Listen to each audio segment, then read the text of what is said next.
The six-day funeral for former President Jimmy Carter. The funeral motorcade already made its way through his hometown of Plains, Georgia, before heading to the Carter Center in Atlanta. And that's a live look right now inside the center where the public is honoring him. So many honoring him. ABC's Steve Osunsami is right there in Atlanta. Good morning, Steve.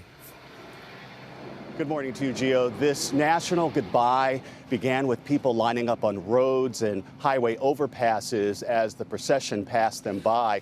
Here at the Carter Center, people are dropping off flowers and jars of peanuts at the sign directly behind me. He was, of course, one of the world's most famous former peanut farmers. And inside, people have come through the night to pay their respects at the visitation, which is ongoing.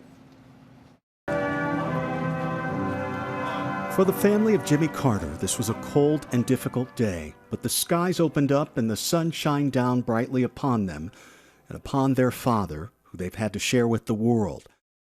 His state funeral started quietly with Secret Service agents who carried his casket, who had protected the president and former First Lady for years. The Carter family watched it with tears in their eyes outside the rural hospital that cared for the former president and his wife.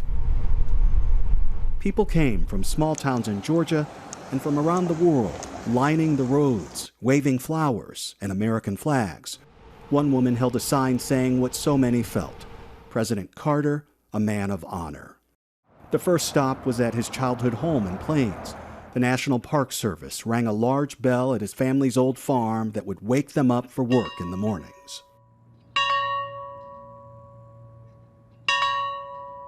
After a 4-hour drive through backcountry roads, his remains arrived at the Georgia state capitol, stopping for a moment of silence in a place where he once served as a state senator and governor. Children who were nowhere near being born during his presidency were seen saluting the 39th president as he passed them by. Before he died, the former president insisted that the first event of his funeral take place here at the Carter Center in Atlanta. His son Chip shared both laughter and tears as he thanked the scientists and peacemakers here who worked with his mother and father for decades. And the two of them together changed the world. And it was an amazing thing to watch from so close.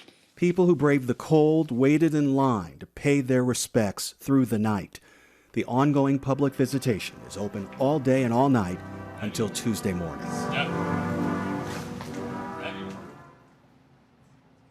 The former president's remains will be moved to Washington, D.C. on Tuesday morning. There will be a public visitation there as well. The state funeral is on Thursday. President Biden is expected to deliver a eulogy. Then the president's remains will be moved back home to Georgia for a private ceremony where he will be buried alongside his wife at their home in Plains.